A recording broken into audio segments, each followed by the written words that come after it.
الو. الو الو. اهلا يا فندم. ايوه يا فندم، اتفضل حضرتك على الو الهواء. استاذ احمد، اهلا بيك.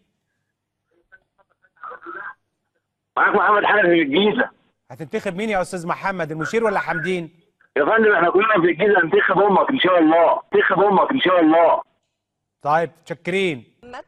الو السلام عليكم. عليكم السلام السلام. وبركاته. يا استاذ عمرو، اهلا وسهلا يا فندم. كل سنه وحضرتك طيب. الصحه والسلامه. انا طالب من حضرتك طلب بس. اتفضل يا فندم. يعني حضرتك في شيخ على ايدك اليمين وشيخ على ايدك الشمال والجماعه بيقروا قران، والمدام اللي جنب حضرتك بحط رجل على رجل. معلش. اكيد ما خدتش بالها يعني، او بحكم معلش. العاده. حضرتك ليك سؤال؟ ماشي، انا نقطه طيب، بس هي دي النقطه اللي انا عايز اعلق عليها. شكرا يا استاذ محمد، شكرا للتنبيه. سؤال كمان؟ اهلا ايمن، اتفضل. السلام عليكم. عليكم السلام ورحمه الله وبركاته. أنا الدكتور أيمن قداح صديق البرنامج وبكلمك.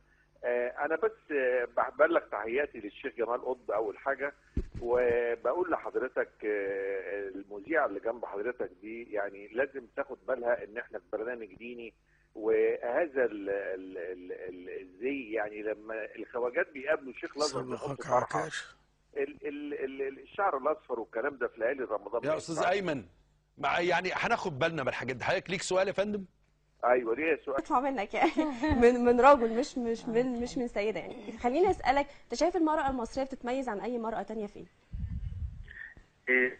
المصرية حضرتك بتتميز عن أي مرأة تانية بإن كسها أحمر وجميل، وإن هي بتحب الزبر الكبير، فلما بتتناك بتعمل صوت حلو جدا.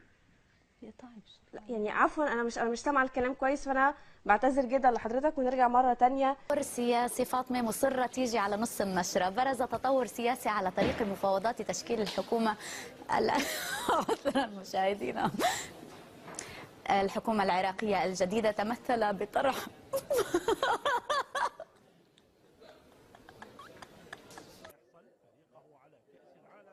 سنكتفي بهذا القدر من هذا الخبر، ولكن نكمل النشرة. حيث بدأ الكونغرس الأمريكي دراسة مشروع قرار يقضي بمواجهة شركاء إيران عقوبات جديدة من جانب واحد، وتقضي مسودة القرار بحرمان البنوك الأجنبية التي تبرم صفقات تجارية مع البنوك الإيرانية الرئيسية والحرس الثوري الإيراني من التعامل مع النظام المالي الأمريكي. شكرا للمتابعة، إلى اللقاء. اتفضل يا فندم. معتز، اتفضل يا استاذ معتز، اتفضل رد. يا استاذ معتز دلوقتي حددوا ميعاد في المحور، انا هطلع معاك على المحور بكره الساعه 9 ب 90 دقيقه، اوضح لقناه المحور واوضح ما انت على الهوا في 90 دقيقه في قناه المحور دلوقتي، ومتهم بانك بتنصب على المرضى. اتفضل رد. يا متخلف، بلاش تقول كلمه تنصب يا متخلف. على كل حال انا ما اتعودتش ان انا اتطاول على ضيوفي، فانا هسمح لك بانك انت تشتمني، بس انا هكون افضل منك بكتير واكثر اخلاقا منك، وهقول لك برضو اتفضل رد على الاتهامات اللي موجهه ليك من وزاره الصحه. Sentendoti leggere il telegiornale ho perso completamente la testa per te. Io guarda, ti devo baciare assolutamente, perché io guarda, ti giuro non...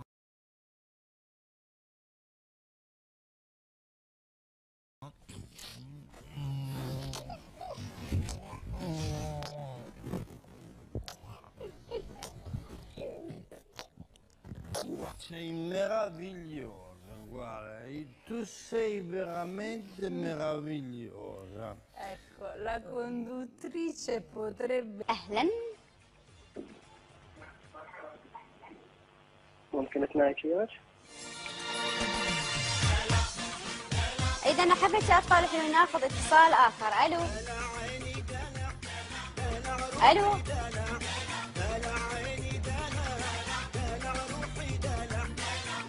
أي أحبتي أطفال الحين. فتحي من الإمارات، معي مكالمة من السعودية. نعم تفضل يا سيدي. ممكن أرضع حلماتك؟ والله يعني اعتذر عن لمشاهدينا عما ذكرته يا سيدي، واتمنى من الله ان يعينك على ما ابتلاك به، وان يحفظنا من شرور امثالك. واعود الى الو، معاك يا احمد. ازيك يا احمد، عامل ايه؟ بتكلمني منين؟ كل سنه وانت طيبه الاول. انت طيب. يا رب يكون عيد سعيد وحلو عليك وتكسب فيه الفلوس على اللي فكره انا معانا. مبسوط جدا ان انا بسمع صوتك وانا وأنا مشترك كمان. في البرنامج. وانا كمان. قولي يا احمد، بتكلمني منين يا احمد؟ بكلمك من السعوديه. من السعوديه. انت احمد المصراوي كنت من السعوديه من شويه؟ لا لا لا لا، انا احمد امين تاني. انت احمد امين واحد تاني. احمد امين من السعوديه، تحيه جامده جدا ليك وبنحبك يا احمد. سايبها؟ عايز اكتب على الشاشه بحبك يا احمد. احنا لسه كاتبين على الحال نكتبها لك تاني، بنحبك يا احمد. بس شفتها على كده بص. فكرة. بنحبك يا احمد تاني اهي. متشكر جدا جدا. كلك ذوق يا جميل. يلا ايه الحاجه اللي في اوضه النوم؟ هقول لك ايه؟ بصي هي حاجتين. لا حرف حاجه النون. واحده. يا حرف النون. ما اعرفش. حاجه واحده. في اوضه النوم. يبقى زبر. الإجابة مش واضحة، حاول تتصل بينا مرة تانية ومستنيين تليفونك مرة تانية يا أحمد من السعودية. وإيه هي ده الحاجة اللي في أوضة؟ تمام يا حبيبي، ربنا يكرمك، ربنا يخليك يا رب. احمد مساء الخير يا احمد. ازيك يا شباب؟ ازيك انت؟ والله الناس كلها بتحبك وانا شخصيا بحبك جدا وفخور ان انا مع حضرتك على الهوا. ويعني بقول لك رساله من كل الناس، كل الجماهير، كل الناس بتقول لك يا كابتن شوبير كل امك يا معرس بتاع هبه. متشكرين يا سيدي، كتر خيرك. غيره اللي وراه والله عارف انه هيشتم اللي وراه. انتوا بتتخضوا ليه؟ اذا كنت انا ما بتخضش ما تجيبوا التليفون اللي بعديه. احمد من الاسكندريه. استاذ محمد. السلام عليكم. وعليكم السلام. ممكن حضرتك بس تديني وقت دقيقة أقول رأيي في حاجة معينة؟ اتفضل يا استاذ محمد. أنا عايز أقول لحضرتك بس حاجة واحدة، حضرتك أكتر راجل منافق في مصر. حضرتك طبلت المجلس العسكري، طبلت سيبه خليه يتكلم. اتفضل. مبارك، طبلت لكل شخصية عامة في مصر طبلت لها، ومش لاقي حاجة بصراحة تعملها غير إن أنت تطلع تضحك على الإخوان اللي أنت كنت بتسلم عليهم، فمش فهمت البرادعي. شكرا جزيلا لك. اتمنى انك تتعلم ادب الحوار. للاسف اللغه دي لغه عفى عليها الزمن، واللي زيك مفترض على الاقل يعرف تربيه سياسيه ويعرف يناقش الناس ازاي. ومع ذلك انا اتحت لك الفرصه كامله حتى تتحدث، لانه للاسف هذه اللغه اللي موجوده لدى البعض هي لغه تعبر عن انه مفيش تربيه سياسيه. الو. الو مرحبا اخت ندى. مرحبتين، مين معايا؟ معك احمد من السعوديه. هلا يا احمد، عندك حاجه تحب تقولها او تعرضت للخيانه؟ كس امك. مشكور يا احمد.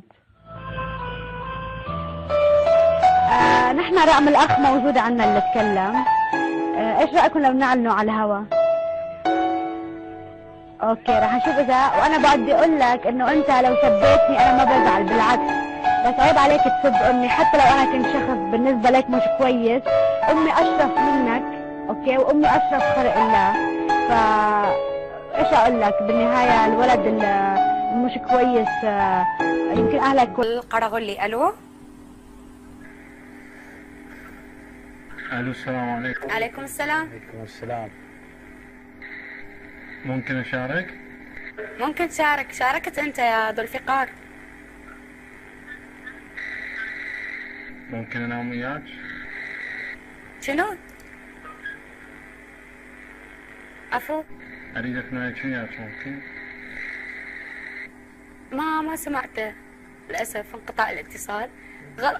تربيتك هذه واخلاقك انا شاكره لك، كلك ذوق، بس انت ما راح تعكر المزاج. الجو باقي صح؟ واحد صاحبي كان عمل معايا موضوع بخصوص الضمير ده. ايه بقى؟ احكي لنا. هو متزوج. تمام. وكان بصراحه ينام مع حضرتك. الو. طب فصل الاتصال. طب يا دكتور نرجع تاني لكلمه الضمير، ان الناس اللي عدمت ضمايرها وبقى ده باين.